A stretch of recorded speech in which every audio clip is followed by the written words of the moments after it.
एक समय की बात है। भोलपुर नामक गांव के बगल में एक छोटा सा कस्बा था। उस कस्बे में एक राजू नामक व्यक्ति रहता था और उसके घर में एक बेटी और उसकी बीवी रहती थी।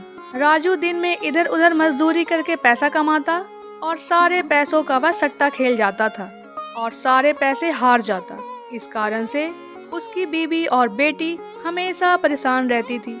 एक दिन उसकी बेटी जिद करती है कि माँ, मुझे प्याज के पराठे खाने हैं, प्लीज़ बनाओ ना। तो उसकी माँ बोलती है कि बेटा, हमारे पास इतने पैसे नहीं हैं कि मैं तुम्हें प्याज के पराठे बना के खिला सकूं। लेकिन उसकी बेटी की जिद के कारण वह ठीक है बोल देती है और प्याज खरीदने के लिए बगल की मंडी में जाती है। वहाँ चंदन प्याज वाले के यहाँ जाती है और कहती है, चंदन भैया 1 किलो प्याज दे दो। तो चंदन कहता है, ठीक है बहन, दे देता हूँ, थोड़ा रुको। और सीमा देखती है कि चंदन भैया कुछ प्याज को अलग रख रहे हैं। तो वह पूछती है, क्या हुआ चंदन भैया, आप इस प्याज को अलग क्यों रख रहे हैं? तो चंदन कहता है, अरे क्या बताए सीमा बहना, ये सारा प्याज बारिश के पानी लगने से आधे खराब हो गए, इसलिए मेरे प्याज कोई नहीं ले रहा है, इसलिए खराब प्याज को अलग करके रख रहा हूँ ताकि बचे प्याज सड़ न जाएं। तो सीमा कहती है, तो इस प्याज का आप क्या करोगे? तो वह कहता है, क्या करूँगा बहन, कोई लेगा नहीं तो फेंक ही दूंगा। इसके बाद चंदन सीमा के लिए 1 किलो प्याज तौल देता है। सीमा वह प्याज लेकर अपने घर जाती है और अपनी बेटी के लिए प्याज के पराठे बनाने के लिए बगल वाले के यहाँ से आटा लेकर आती है। वह प्याज का पराठा बनाने लगती है और जैसे ही वह बनाती है, उसके प्याज के पराठे की खुशबू बगल वाली के घर जाती है और बगल वाली आती है और कहती है, क्या बात है सीमा बहन, ऐसा क्या बना रही हो जिसकी खुशबू इतनी अच्छी आ रही है? तो सीमा उसको बोलती है, कुछ नहीं, बस बेटी की जिद पर उसकी मनपसंद प्याज के पराठे बना रही हूँ।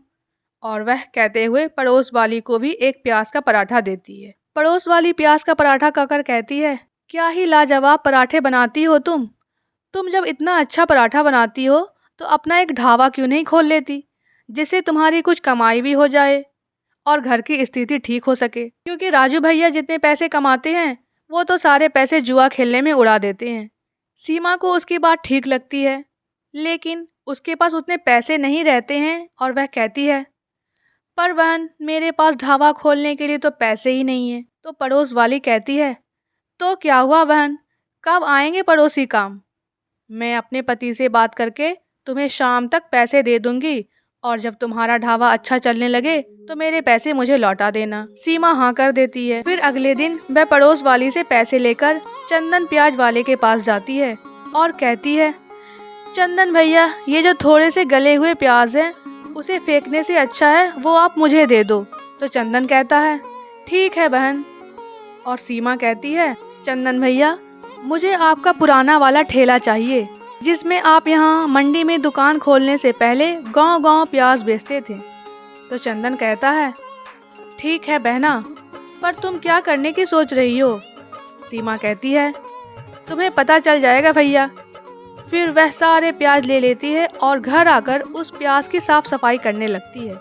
इसी बीच चंदन ठेले लेकर आता है और कहता है, ये लो बहना तुम्हारे ठेले, मैंने इसकी मरम्मत भी करवा दी है, पर तुम इसका करोगी क्या? सीमा उसे एक प्याज का पराठा खिलाती है और चंदन जैसे ही खाता है वह कहता है, वाह बहना वाह, क्या स्वादिष्ट पराठा है, खा के मज़ा आ गया। सीमा उसे सब बातें बताती है और चंदन उससे कहता है, भगवान करे तुम्हारा धंधा अच्छा चले और तुम्हें कामयाबी नसीब हो, मैं तुम्हारी सहायता के लिए हमेशा तैयार हूँ। और फिर सीमा अगले दिन अपने बनाए हुए प्याज के पराठे का ठेला लेकर बाजार जाती है और वहाँ आसपास के लोगों को उसकी प्याज के पराठे की खुशबू आने लगती है। लोग जुटते हैं और उसके बनाए हुए पराठे को खाते हैं और खाकर कहते हैं, वाह बहन, क्या ही स्वादिष्ट पराठे बनाती हो तुम। एक काम करो, एक और दे दो और 5 पराठे घर के लिए पैक कर दो। उसका ढाबा बहुत अच्छे से चलने लगता है और राजू को अकल आती है और वह सीमा से माफ़ी मांगता है और कहता है कि अब वह कभी सट्टे में पैसे नहीं लगाएगा। और वह दोनों अब मिलकर अपना ढाबा साथ में चलाते हैं और पड़ोस वाली के दिए हुए पैसे को वापस कर देते हैं।